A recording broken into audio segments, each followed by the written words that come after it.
I think it's safe to say at this point that when we said the Dodge Charger would never see the light of day in 2025, or the Wagoneer S, or the Ram REV, that we were right. Damn. I guess all those other publications that said I was wrong are going to start eating crow.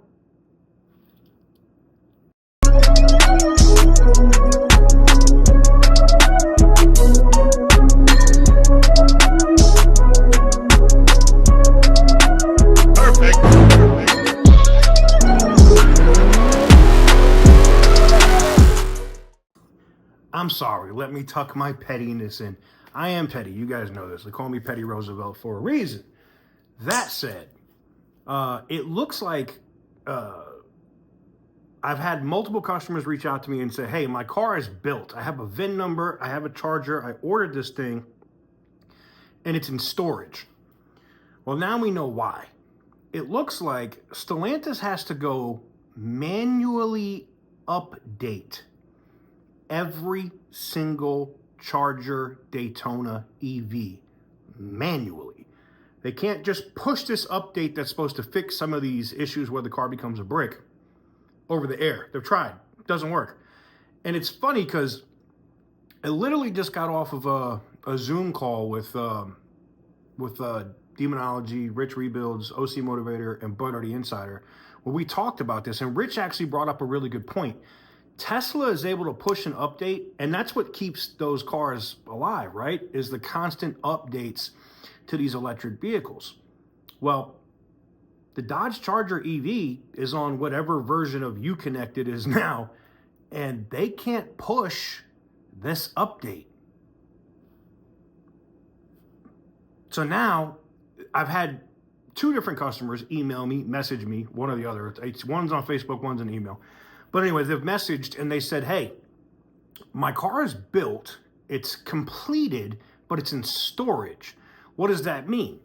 And I said, well, let me look and see, where is it at? And they're like, well, it hasn't even came here yet. Like, evidently it's still in Canada or whatever. And I'm like, yeah, there's a lot full of nothing but those cars. It's literally full of nothing but these Dodge Daytona EVs.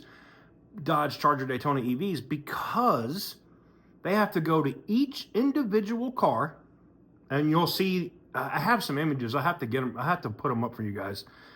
There's some images that show them with the hoods or the bonnet, whatever you want to call it, up, and they're on like a trickle charger, trying to get it to charge up enough that they can then open the car and do the update. And until every single one of these vehicles has been manually updated and they work, they're not going anywhere. The few that were initially delivered, right? And I don't know if they were going to be press cars or custom order cars or somebody paid a ton of money for them, one or the other. Like the ones that we know that got delivered in Illinois, those two, bricks. So I will give Stellantis credit for stopping shipping the rest to dealers, so that, because that would have caused a massive PR disaster for them, right? Massive PR disaster if they didn't get that right?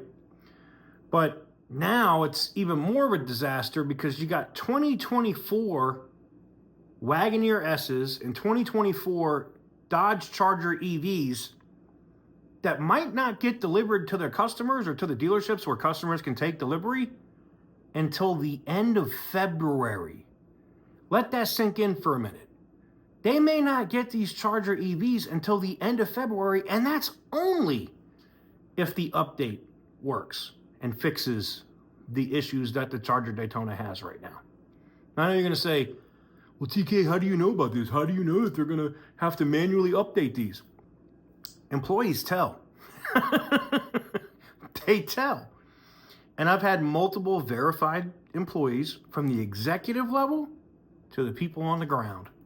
And they've all said the same thing. This car is going to have to be manually updated.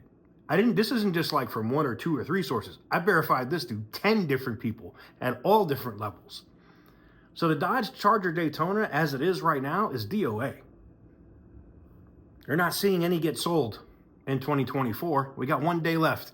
They're going to magically push them into dealerships in 24 hours to say we sold one in 24? Nope. They tried in Illinois. They tried to get a couple of them out. Bricks. So, and evidently, I guess there's a one or two in Arizona too, but they're not allowed to sell them. And I wonder if that's because they have to manually update those too. Wouldn't surprise me. But, like I said, just add this to another thing that I said 3 months ago, 4 months ago, and right again. I mean, I hate to say, I don't mean to toot my own horn that way, but I say it just because it is about track record when you leak and put out information about the automotive industry. And whether you're credible or not depends on if the information that you put out is legitimate or comes to be true, which mine has. Anyways, let me know what you guys think in the comment section down below. Do you think the Charger is ever going to see the light of day? Or will they completely axe the program? It could happen. I'm not saying it's going to happen. It could. There are some internal rumblings of them suspending that and offering people massive incentives to take a gas version of this Charger. And I know that from one customer that's already sent me the email where they don't want to fulfill the order and want to put him into one of these six-pack high output cars. Like I said, let me know what you guys think in the comment section down below. Give the video a big thumbs up if you like what I do. Hit the subscribe button if you haven't already. It's New Year's Eve, so we got a lot of content. I got a lot of videos for you guys today. It's the last video of the year. Not the last video. These are the last videos of the year for the last day of the year. And I'd love to know what you guys think. Let me know in the comments. As always, stay petty, my friends.